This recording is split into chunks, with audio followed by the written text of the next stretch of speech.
আসসালামু আলাইকুম everyone, welcome back to my channel আলভিস মাম্মা স্বপ্না কুকিং ব্লগস থেকে আমি স্বপ্না। কেমন আছেন সবাই? আলহামদুলিল্লাহ, আল্লাহর অশেষ রহমতে আমরাও ভালো আছি। আচ্ছা, এখন কি কাল বলেন তো? শরৎকাল, বর্ষাকাল নাকি গরমকাল? এত অসহ্য পরিমাণে গরম পড়েছে। কয়দিন দেখলাম ঢাকাতে প্রচুর বৃষ্টি হয়েছে, আর সেই বৃষ্টি দেখেই গাছ ঠিকঠাক করতে লেগে গেলাম, গাছের যত্ন নেওয়ার জন্য। কিছু গাছ নতুন কিনেছি, আর কিছু আগের পুরনো গাছ, সেগুলো একটু রিপোর্ট করে দিব। আর এই গাছটা দেখতেছেন, এই গাছটা আমাকে বলে দিছে লাকি ব্যাম্বো। আসলে কি এটা লাকি ব্যাম্বো? আমি কিন্তু অনলাইনে দেখেছিলাম লাকি ব্যাম্বো গাছগুলো একটু বাঁশ টাইপের হয়, মানে বাঁশের মতো। এইটাও পাতাগুলো বাঁশের মতো, তারপরে ওইটা একটু অন্যরকম ছিল। যাই হোক, এটা আমাকে বলে দিছে এটা নাকি লাকি ব্যাম্বো। আমিও তাই বিশ্বাস করলাম, বিশ্বাস করেই নিয়ে চলে আসছি। গাছটা দেখতে অসম্ভব সুন্দর, আর 3টা গাছ একসাথে ছিল। একসাথে 3টা গাছ পেয়েছি, এটাই তো একটা বিশাল ব্যাপার। সেটা মনে করেই নিয়ে চলে আসলাম। যাই হোক, এটা তো আপনাদের কাছে আগের দিনই শেয়ার করেছি। এটা আলভির পাপা আমাকে গিফট করেছে গার্ডেনিং করার জন্য, আমার এই বেলকনি বাগানের এই ছোট ছোট গাছগুলোর যত্ন নেওয়ার জন্য। আর যে হ্যাঙ্গিংটা, সেটা তো আমি বানিয়েছি। সেটা অবশ্য আপনাদের সাথে আমি শেয়ার করতে পারিনি, অনেক তাড়াহুড়ো করেই বানিয়েছি। আর এই বড় টবটা নিয়েছি ওই ক্যাকটাস গাছটা এখানে লাগানোর জন্য। ওই ক্যাকটাস গাছের একটা ডাল আমাকে আমার এক আপু গিফট করেছিল। সেও মিরপুর 1 নম্বরে থাকে। ওই আপুর বাসায় গিয়েছিলাম, আপু একটা ডাল আমাকে কেটে দিয়েছিল। আর সেই ডালটাই এখানে আমি তখন লাগিয়ে দিয়েছিলাম, কারণ তখন আমার কাছে বড় কোনো টব ছিল না, এজন্য আর আমি লাগাতে পারিনি। আর দেখেন, সেই ডালেরই এখানে কি সুন্দর শিকড় গজিয়েছে। এই ক্যাকটাস গাছটা ওই আপুর বাসায় দেখেছি অনেক বড় হয়েছে, আর অনেক বড় টবেই লাগানো। আর এই গাছে আবার ফুলও ফুটেছে, একটা মিষ্টি মিষ্টি কালারের ফুল। ফুলটা অসম্ভব সুন্দর দেখতে। তাই আপু একটা ডাল আমাকে কেটে দিয়েছিল যে আপু এটা বাসায় যেয়ে লাগাই দিও। তা আমি তো ওই মুহূর্তে ছোট একটা টবে লাগিয়েছি, তবে সারাক্ষণ মনে হতো যে না, এটা একটু বড় টবেই লাগাতে হবে, না হলে মনে হয় এটা ফুল ফুটবে না বা এই গাছটা বড়ও হবে না। আর এই গাছটা দেখেন, এই গাছটা হচ্ছে একটা মানি প্ল্যান্ট গাছ, অসম্ভব সুন্দর আর আমার খুবই পছন্দের একটা মানি প্ল্যান্ট গাছ। তবে এই মানি প্ল্যান্ট গাছটা এই বড় হতে এইটুকু অনেক সময় ধৈর্য ধরতে হয়েছে আমার। আর যেই লতাটা বের হয়েছে সেইটারও এই যে সাইড দিয়ে রুট বের হয়েছে, তাই ভাবলাম যে এইটা দিয়ে আমি আরও একটা গাছ লাগিয়ে ফেলবো, আরও একটা টবে লাগাবো। এই গাছটার আমার একটাই টব আছে, কারণ মানি প্ল্যান্টগুলো আমি অনেকগুলো বানিয়েছি। কয়েকটা লতার থেকে আমি এরকম করে কেটে কেটে আমি অনেকগুলো টবে লাগিয়েছি। আর এটার একটাই গাছ, এটা ভাবতেই আমার খুব কষ্ট হয়। তাই ভাবলাম যে না, এটা কেটে ফেলবো। কেটে ফেলে তারপরে এটা আমি আবার নতুন করে লাগাবো। এটার থেকে আবার নতুন একটা টবে গাছটা আবার গ্রো করবে, আবার লতা ছাড়বে, সুন্দর বড় লতা হবে। সেইটা ভেবেই আমি এটা কেটে ফেললাম। এখন এটা আমি এই যে দেখেন কোথার থেকে কাটতেছি, এইভাবে কেটে কেটেই আমি লাগাবো। এটা আমি একটা লাগাবো না, 3-4টা করে তারপরে লাগাবো। আমার এখানে টোটাল 4টা হয়েছে, এই 4টা একসাথে করে লাগাবো। তাহলে কি হবে, আমার 4টা লতা বের হবে এই গাছের থেকে। একটা টবের থেকেই আমার 4টা লতা বের হবে। যখন আবার লতা বের হবে এই মানি প্ল্যান্টের, তখন আমি ওগুলো কেটে আবার নতুন করে লাগাতে পারবো। সেজন্যই আমি আরেকটা টব করে নিলাম। আমার বেলকনি বাগানের ম্যাক্সিমাম গাছই কিন্তু এরকমভাবে আমি বাড়িয়েছি।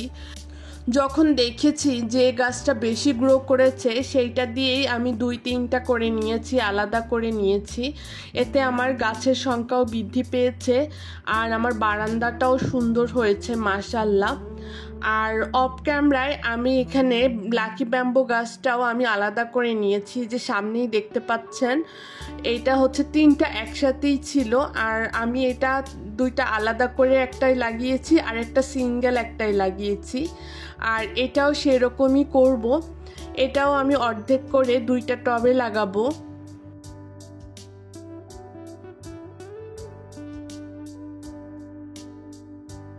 যখন খুব বর্ষা হচ্ছিল, মানে খুব বৃষ্টি পড়ছিল, তখনই আমি সেই সুযোগটাই কাজে লাগিয়েছি। গাছগুলো আমি তখনই এভাবে আলাদা করেছি। আর ভিডিওটা আপলোড করতে করতে একদম বৃষ্টি থেমে গেছে, গরম পড়ে গেছে, অনেকটাই গরম পড়েছে। এই গরমে কিন্তু আমি গাছ আলাদা করিনি, কারণ এই গরমে গাছ আলাদা করলে গাছ মারা যাওয়ার সম্ভাবনা বেশি থাকে। আর এই জন্যই আমি বর্ষায় এই গাছগুলো আলাদা করার চেষ্টা করেছি। যেমন এই মানি প্ল্যান্টগুলো আমি আলাদা করব।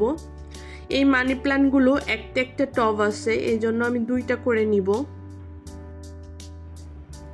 তবে এই ওয়েদারটা না আমি আসলেই বুঝতে পারতেছি না, ওয়েদারটা আসলে কেমন যেন হয়ে গেছে। এই রোদ, এই বৃষ্টি, এই দেখতেছে মেঘ হয়ে আসতেছে, চারিদিকে অন্ধকার হয়ে আসে, কিন্তু আবার বৃষ্টি হচ্ছে না। তবে প্রচণ্ড গরম পড়েছে, মানে অসুস্থ হয়ে যাওয়ার মতো একটা অবস্থা।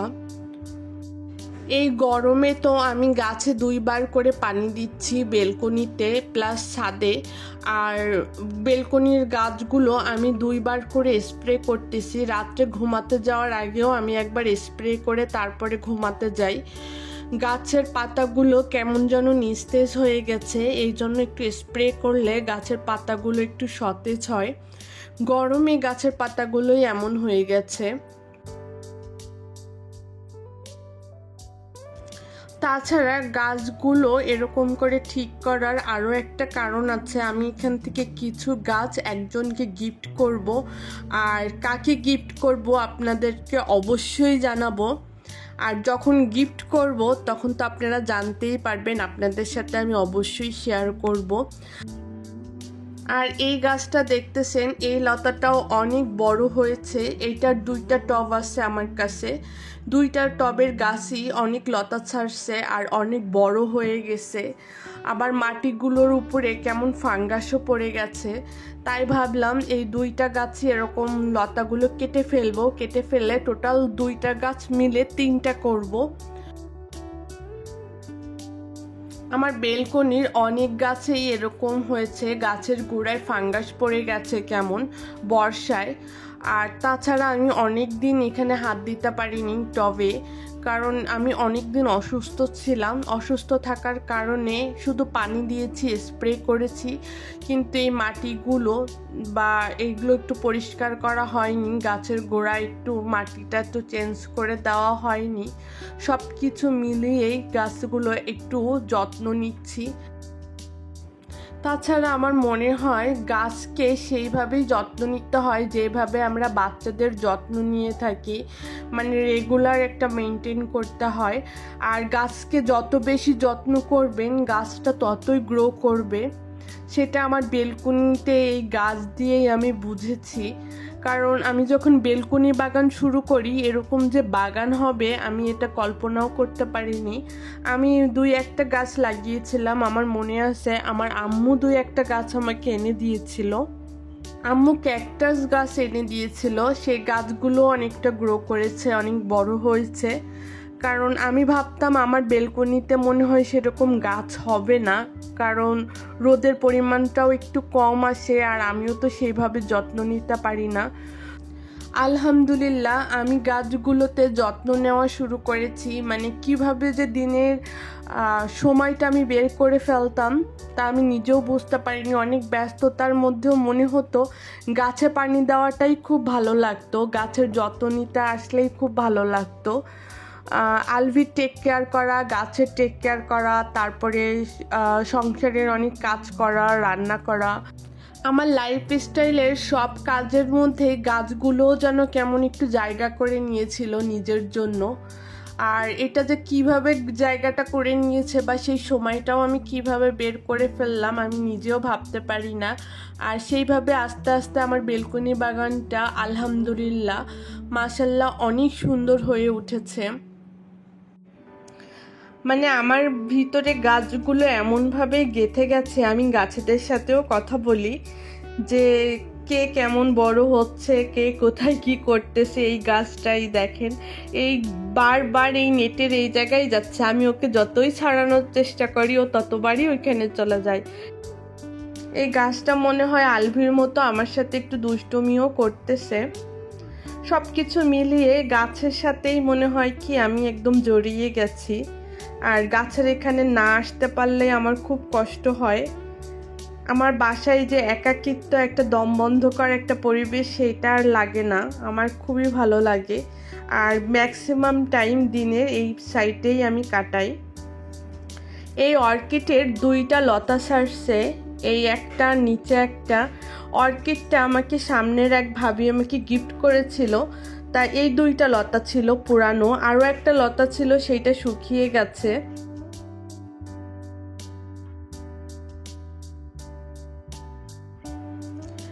এখানে আমার ইঞ্চি লতাটা মাশাআল্লাহ কত বড় হয়েছে, উপর থেকে একদম নিচ পর্যন্ত নেমে গেছে। আর এইটা মনে হয় আমি রাখবো না, এটা খুব একটা গ্রো করতেছে না। আমার মনে হয় এখানে খুব একটা ভালো নেই এই গাছটা, কারণ এর সাথে যতগুলো গাছ লাগিয়েছি অনেক বড় হয়ে গেছে। আর ইঞ্চি লতাটা এখান থেকে শুরু করে একদম নিচ পর্যন্ত নেমে গেছে, আরও বড় ছিল, আমি তো কেটে ফেলেছি, কেটে কেটে আবার নতুন জায়গায় লাগিয়েছি। আর এই যে এই সাইডেও একটা ছিকা দিয়ে আমি এখানে মানি প্লান্ট লাগিয়েছি, এই মানি প্লান্টটাও অনেক বড় হয়েছে, অনেকগুলো যে লতা বের হচ্ছে, দেখতে বেশ সুন্দর লাগতেছে। এটা যখন আরো বড় হবে আরো বেশি সুন্দর লাগবে। এই ঝুড়ির চারি সাইড দিয়ে বেয়ে নিচে পড়বে লতাগুলো। আর আজকে ভিডিও করতে এসে সব থেকে আমার ভালো লেগেছে সেটা কি জানেন, রৌদ্র ছায়ার খেলা। কি সুন্দর রোদ এসে পড়েছে গাছের পাতায়, গাছের পাতার কালারগুলোই মনে হচ্ছে ঝলমল করছে রোদে। আর স্প্রে করেছি, আরও বেশি সুন্দর লাগতেছে মাশাআল্লাহ। আমার খুবই ভালো লাগতেছিল, মনে হচ্ছিল এখানেই সারাদিন বসে থাকি।